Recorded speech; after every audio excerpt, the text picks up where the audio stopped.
Hi, are you struggling to get control over your different spins and placements on your serve? In this lesson today, I'm going to simplify the process, how you can get better control of your serve, use different spins, and also disguise your serve at the same time to give you an unfair advantage against your opponents when you're serving. And if you stick around to the end, I've got a special gift for you, a free gift that's going to help you really understand the key principles you want to develop to create a professional quality serve.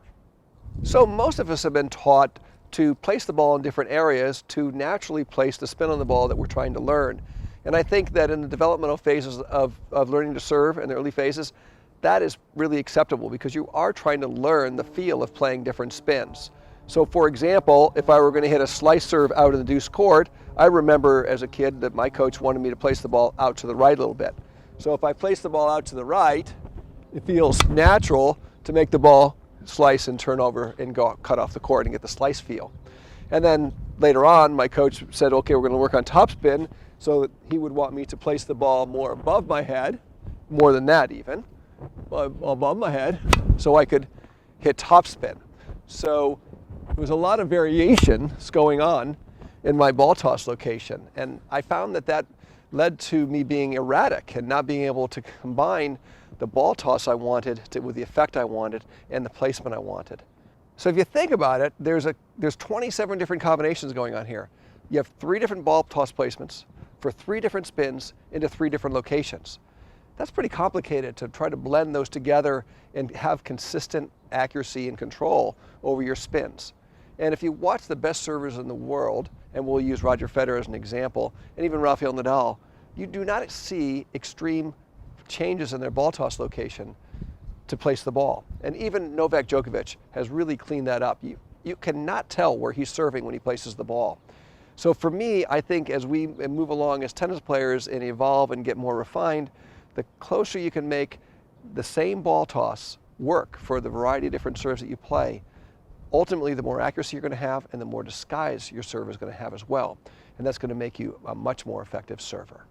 So the question is where is the perfect ball toss placement to be able to achieve accuracy to the primary locations in the court and implement the different spins you'd like?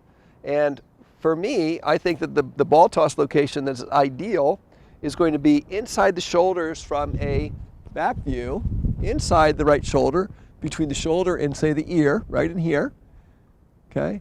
And from a side view, it's going to obviously be in front slightly. So from this location here, you can play the ball and you can put all 3 different spins on the ball, and you can also disguise the location that you play the ball into. Now, some of you might be thinking, well, I'm not going to be able to hit up on the ball if it's inside the shoulder. Could you put it a little bit further over the head for the topspin? Yes, you can. Is disguise the most important thing about your serve? Probably not. I mean, if I can hit a great topspin kick serve to your backhand and you have a weak backhand, it doesn't matter if you know it's coming or not. So in some cases, it really doesn't, it matters less. But all things being equal, disguise can be the difference maker in your serve's effectiveness. And of course, it's not uncommon for us to have trouble just putting the ball in the same place every time. So in this segment, I'm going to give you a couple of key tips that are going to help you improve your ball toss accuracy. The first one is balance. We want to be stable slightly on the back leg as the tossing arm is rising to the point of release, because this is a counterbalance to this movement.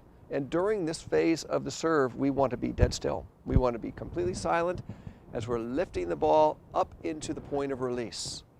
And the second tip that's key here is I want my eyes to be fixated on the release of the ball so that I know exactly where I want to let it go. So as my arm is rising, my eyes are looking right into the line where I want to let it go. And that spot is just above the eyes, between the eyes and the forehead. Right about here is where you're going to see most players let the ball go. And then finally, you want the left arm, for me being a right-hander, to continue to rise and be my measurement as to whether the ball is playable or not.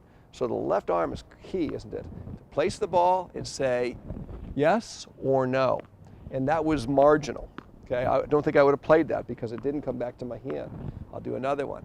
So I'm measuring, and that's really close. That's really good. I would have played that ball. So when you're practicing, just practice placing the ball and getting into your balance. Make sure that you are stable on the back foot, your eyes are looking at the point of release, and then you move right into your balance trophy position and use your non-dominant hand as your guide for ball toss accuracy.